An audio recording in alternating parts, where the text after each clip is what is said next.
मित्रों, आज मैं आपको जो कहानी सुनाने जा रहा हूँ वह सब कहानियों से बिल्कुल अलग है। यह बहुत ही महत्वपूर्ण और ज्ञानवर्धक कहानी है, तो कृपया वीडियो को पूरा देखें तथा कहीं भी स्किप न करें।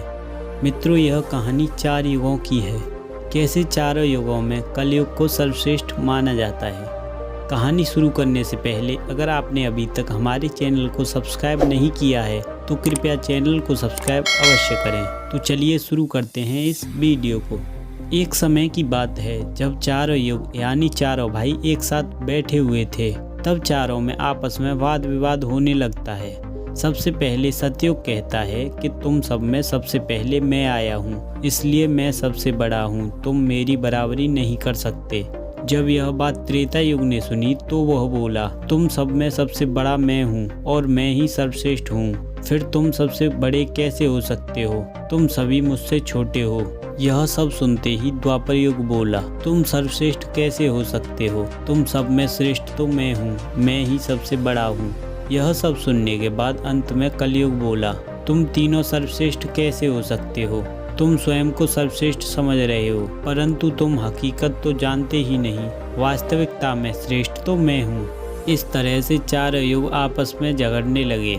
तब चारों युगों ने फैसला किया कि हम ऐसे आपस में फैसला नहीं कर सकते हैं। इसका फैसला तो भगवान से भी करेंगे कि कौन हम में सबसे बड़ा और सर्वश्रेष्ठ है, क्योंकि भगवान शिव आदि और अनंत हैं, इसलिए वही हमारा फैसला कर सकते हैं। तब चारों युग आपस में योजना बनाते हैं और कैलाश पर्वत की ओर चल देते हैं। जब वह कैलाश पर्वत पर पहुंचते हैं तो उन्हें द्वारपाल रोक लेते हैं और पूछते हैं कि तुम चारों कौन हो। तब चारों युग बताते हैं कि हम 4 युग हैं और हमें भगवान भोलेनाथ से मिलना है, उन्हें हमारे आने की सूचना दीजिए।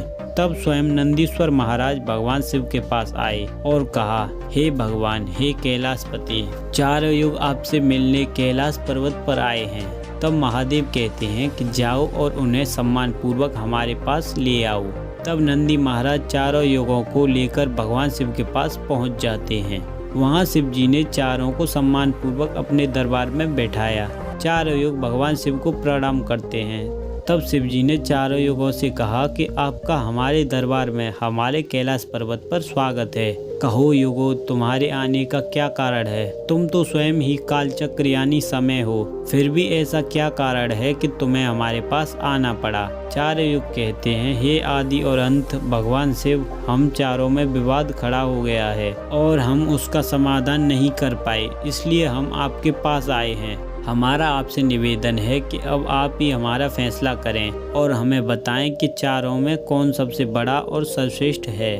तब भगवान शिव कहते हैं कि पहले आप अपने अपने विचार हमें बताएं, उसके बाद ही हम फैसला करेंगे। और भगवान शिव सतयुग से कहते हैं कि हे सतयुग, तुम बताओ, तुम सभी में सर्वश्रेष्ठ कैसे हो, तुम स्वयं को किस प्रकार बड़ा समझते हो।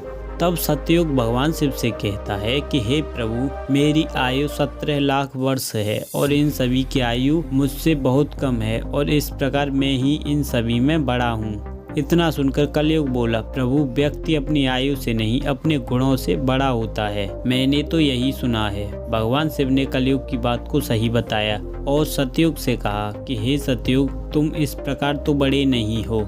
तब सतयुग बोला, प्रभु, मेरे राज में बड़े बड़े बलवान योद्धा हुए, उनमें इतना बल था कि वह इस पृथ्वी को भी उठा सकते थे। ऐसे बलवान योद्धा और किसी युग में नहीं हुए और मेरे ही युग में भगवान श्री हरि विष्णु के कई अवतार हुए। भगवान विष्णु के नरसिंह, कच्छप, मत्स्य और वराह अवतार मेरे ही काल में हुए थे, जिन्होंने बड़े बड़े राक्षसों को मारकर पृथ्वी और धर्म दोनों की रक्षा की थी। तब तक त्रेता युग बोल पड़ा, नहीं प्रभु, क्या प्रभु श्री हरि विष्णु के अवतार लेने से ये बड़े हो सकते हैं। तो प्रभु अवतार तो मर्यादा पुरुषोत्तम प्रभु श्री राम का मेरे काल में भी हुआ था, जिन्होंने संसार को मर्यादा सिखाई। और बलवान की बात करते हो तो कुंभकर्ण और रावण जैसे योद्धा मेरे शासन काल में भी हुए थे। हे प्रभु, इस प्रकार तो ये सतयुग बड़ा नहीं हो सकता, इस प्रकार तो इन सभी में मैं ही बड़ा हूँ। ये सब सुनकर द्वापर युग बोला, प्रभु, ये दोनों बड़े बन रहे हैं, परंतु ये दोनों बड़े कैसे हुए, क्योंकि मेरे शासन काल में भगवान श्री कृष्ण जैसे अवतार हुए, जो 16 कलाओं से संपूर्ण पार ब्रह्म परमेश्वर थे।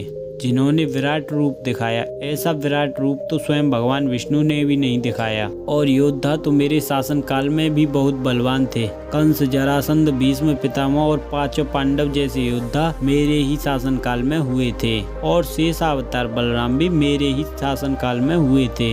और प्रभु, मेरे शासन काल में कौन से योद्धा इनके योद्धाओं से कम थे? हे प्रभु, इन सब में बड़ा तो मैं हूँ।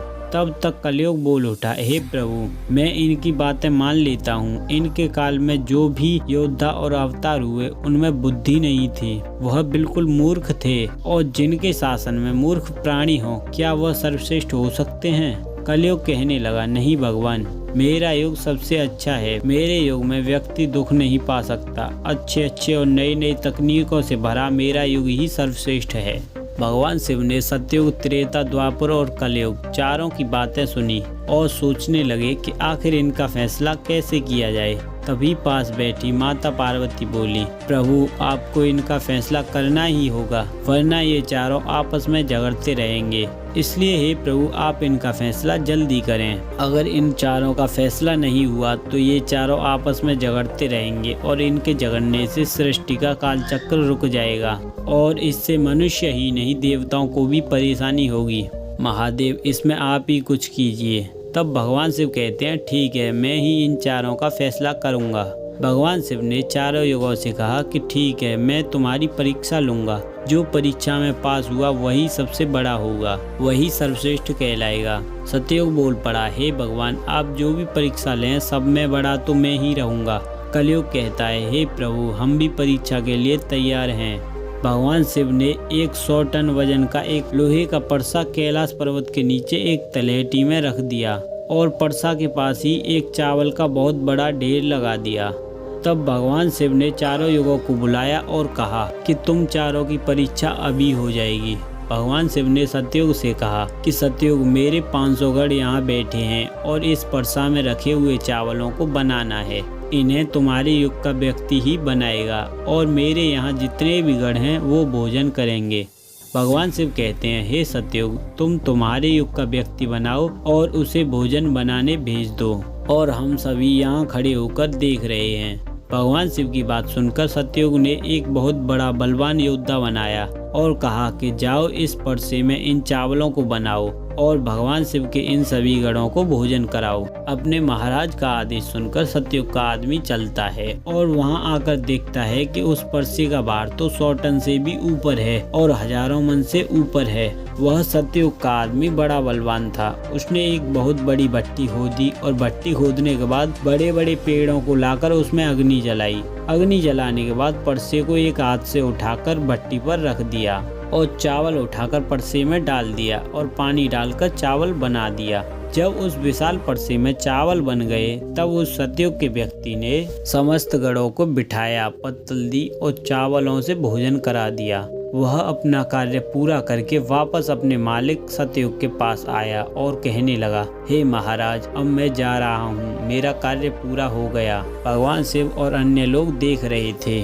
भगवान शिव त्रेता युग से कहते हैं कि हे त्रेता, अब तुम अपने युग का व्यक्ति भेजो और ये जो परसा रखा है इसे मैं अपनी माया से हटा देता हूँ और इसी के समान एक दूसरा परसा यहाँ रख देता हूँ और तुम अपने युग के व्यक्ति से इन चावलों को बनवाओ और मेरे 500 गढ़ों को भोजन कराओ।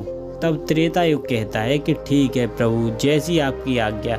और उसने भी एक महान बलवान कुंभकर्ण के समान बलशाली योद्धा प्रकट किया और उसे तलहटी में रखे हजारों टन के परसे में हजारों मन चावलों को बनाने की आज्ञा दी।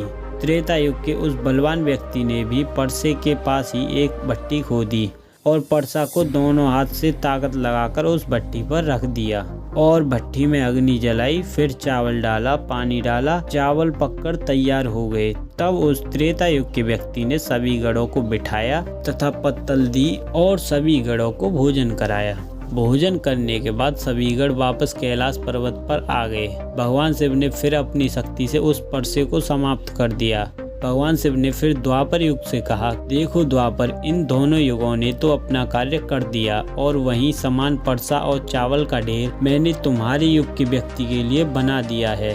अब तुम अपने युग का व्यक्ति बनाओ। तब द्वापर युग ने भगवान शिव की आज्ञा पाकर एक बड़ा बलवान भीम के समान शक्तिशाली योद्धा प्रकट किया और उससे कहा, देखो बेटा, उस तलहटी में एक बहुत विशाल परसा रखा है जिसमें हजारों मन चावल को पकाकर भगवान शिव के इन गणों को भोजन कराना है।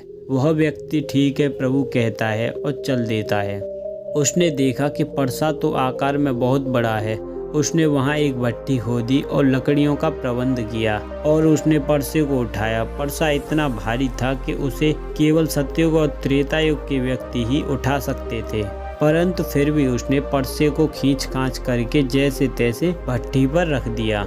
नीचे आग जलाई, उसमें चावल और पानी डाला। जब चावल पक गए तब वही तरीका उसने भगवान शिव के गणों को भोजन कराया और वापस अपने महाराज द्वापर युग के पास आया और कहा, मैंने अपना कार्य पूरा किया। तब द्वापर युग ने खुश होकर उसकी पीठ थपथपाई और कहा, अब तुम जा सकते हो।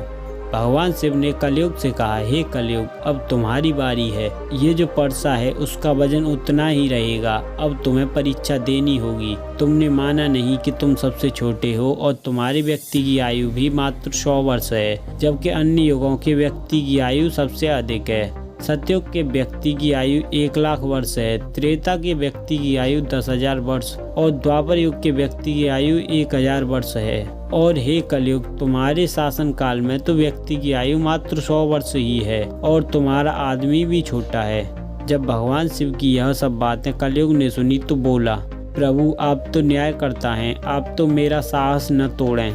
आपके लिए तो सभी एक समान है। मैं मानता हूँ मेरा आदमी छोटा है और उसकी आयु भी कम है, परंतु आप मुझे भी एक मौका दें जिससे मैं भी स्वयं को बड़ा साबित कर सकूं। यदि मैं नहीं कर पाया तो आप मुझे छोटा बता सकते हैं।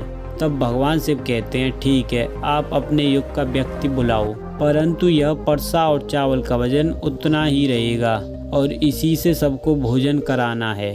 हे कलयुग, तुम्हारे युग का व्यक्ति यह सब नहीं कर पाएगा। कलयुग कहता है, ठीक है प्रभु, आप मेरा तमाशा तो देखिए। तब तीनों युग हंसने लगे। उसकी बातों से भगवान शिव भी आश्चर्यचकित हो गए। वह सोचने लगे कि क्या कलयुग का व्यक्ति इस हजारों टन के परसे को उठा पाएगा। तब कलयुग ने एक बहुत ज्यादा बुद्धिमान, अधिक सोच समझकर कार्य करने वाला और सभी गुणों से भरपूर व्यक्ति को उत्पन्न किया और कहा, बेटे, तुम्हें अपनी शक्ति दिखानी है और इस परीक्षा को पास करना है, और यदि तुम इसमें असफल हुए तो मैं सबसे छोटा हो जाऊंगा। वह व्यक्ति कलयुग से कहता है, महाराज, इस एक परसा की क्या, यदि ऐसे हजारों परसा हों तब भी कुछ नहीं कर सकते। उस व्यक्ति की बात सुनकर तीनों युग हंसने लगे और कहा कि यह छोटा सा व्यक्ति जिसकी लंबाई है मात्र 3 हाथ, यह क्या करेगा, जबकि हमारे युगों की लंबाई तो बहुत हुआ करती थी। सतयुग के व्यक्ति की लंबाई 21 हाथ थी, त्रेता युग के व्यक्ति की लंबाई स्वयं के 14 हाथ और वहीं द्वापर युग के व्यक्ति की लंबाई स्वयं के 7 हाथ थी और कलयुग के व्यक्ति की लंबाई स्वयं के 3.5 हाथ होती है। तीनों युग बड़ी जोर जोर से हंस रहे थे। कलयुग कहता है, आप बस देखते जाइए, मैंने अपने लड़के को भेज दिया है। कलयुग का आदेश पाकर वह तीव्र बुद्धि वाला व्यक्ति उस परसे के पास आया और देखा कि वह परसा तो बहुत विशाल है, वह उसे उठाना तो दूर हिला भी नहीं सकता। तब उस व्यक्ति ने दिमाग लगाया और उस परसे के आसपास मिट्टी खोदने लगा। उसने परसे को हिलाया भी नहीं और उसके नीचे भट्टी खोदकर तैयार कर दी। लकड़ियों की व्यवस्था करने में तो उसे थोड़ा सा भी समय नहीं लगा और वहीं आसपास पड़ी लकड़ियों को उठाकर उनमें आग जलाई, चावल डाला, उसके बाद उसमें पानी किया और चावल पककर तैयार हो गया। वह कलयुग का व्यक्ति कितना बुद्धिमान था, उसने कुछ भी नहीं किया। परसे के नीचे भट्टी खोद दी और वहीं पड़ी लकड़ियों से आग जलाकर चावल बना दिए। चावल पकने के बाद उस व्यक्ति ने भगवान शिव के गणों को एक कतार में बिठाकर पत्तल परोसी। उन गणों से कहा कि अब आप मेरी मदद करें और इन चावलों को आपस में परोस दीजिए। तब भगवान शिव के 4 विशाल गण खड़े हुए और उन चावलों को बाल्टियों में भरकर सभी गणों को परोस दिया। तब कलयुग कहता है, अब आप भोजन कर सकते हैं। भगवान शिव के सभी गणों ने खुशी खुशी भोजन किया और शेष बचे चारों गणों को भी उस कलयुग के व्यक्ति ने भोजन कराया। भोजन कराने के बाद उस परसे को साफ किया और वहीं छोड़ दिया और उसका काम पूरा हो गया। तब वह व्यक्ति कलयुग के पास आया और कहा, हे प्रभु, मैंने अपना कार्य पूरा कर दिया है। तब कलयुग बहुत खुश हुआ। उसने उस व्यक्ति की पीठ थपथपाई और कहा, शाबाश, आज आपने मेरी लाज रख ली, मेरी परीक्षा पास कर ली। भगवान शिव और तीनों युग देखकर अचंभित हो गए। तब कलयुग ने कहा, हे भगवान शिव, अब आप निर्णय करें कि हम में सबसे बड़ा कौन है। भगवान शिव ने मन में विचार किया और कहा कि मैंने तुम चारों की परीक्षा देखी। जब सतयुग का व्यक्ति आया तो उसने अपनी ताकत लगाई और परसे को उठाकर भट्टी पर रख दिया और स्वयं ही मेरे सभी गणों को भोजन कराया। जब त्रेता युग की बारी आई तब उस व्यक्ति ने भी बिल्कुल ऐसा ही किया। अपनी ताकत से परसे को भट्टी पर रखा और स्वयं ही मेरे गणों को भोजन भी कराया। इसी प्रकार द्वापर युग के व्यक्ति ने भी ऐसा ही किया। परंतु तुम देखते नहीं कि मात्र 3.5 हाथ का व्यक्ति, इसकी बुद्धि देखिए, इतना विशाल परसा जिसे वह हिला भी नहीं सकता था, उसने उस परसे में चावल बना दिए। मेरे इतने गढ़ थे कि अगर वह स्वयं परोसता तो परेशान हो जाता। तो देखिए उसकी बुद्धि, उसने उन्हीं में से 4 गढ़ बुलाए और उनसे भोजन परोसवाया और स्वयं बैठा रहा। ये तो बड़ा बुद्धिमान हुआ। भगवान शिव कहते हैं, कलयुग बड़े बुद्धिमान व्यक्तियों का युग होगा। इसमें मशीनों का आविष्कार होगा, बड़े बड़े बुद्धिमान व्यक्ति होंगे। भगवान शिव तीनों युगों से कहते हैं, तुम अपने शासन काल में सत्य, धर्म और निष्ठा पर रहे हो, चलो ठीक है, परंतु तुम्हारे युग के व्यक्तियों में बुद्धि का अभाव था। उन्होंने कभी अपनी बुद्धि का प्रयोग नहीं किया। रावण, कुंभकर्ण जैसे महान योद्धा, जिन्हें मारने के लिए स्वयं भगवान को अवतार लेकर आना पड़ा, वे सभी इतने मूर्ख थे, वे ये नहीं जान सके कि ये भगवान हैं, ये सृष्टि के रचनाकार हैं, और उनसे ही युद्ध किया और सभी मारे गए। कलयुग के व्यक्ति को देखो कितना बुद्धिमान है, और आगे आने वाले कलयुग के राज में और भी बुद्धिमान व्यक्ति होंगे। तब भगवान शिव ने फैसला किया कि तुम चारों में से सबसे बड़ा कलयुग होगा। कलयुग मशीनों का समय होगा। कलयुग में बड़े बड़े मशीनों का आविष्कार होगा, जो कि सतयुग, त्रेता और द्वापर युग में नहीं हो पाएगा। भगवान शिव की बात सुनकर वह चारों युग कलयुग को सबसे बड़ा युग मान लेते हैं और अपने अपने धामों यानी राज्यों को चले जाते हैं। तो देखा आपने भगवान शिव ने किस प्रकार से चारों युगों का फैसला किया। आपको हमारा वीडियो कैसा लगा कमेंट करें। वीडियो पसंद आया हो तो वीडियो को लाइक और चैनल को सब्सक्राइब अवश्य करें। बोलिए शिव शंकर भगवान की जय।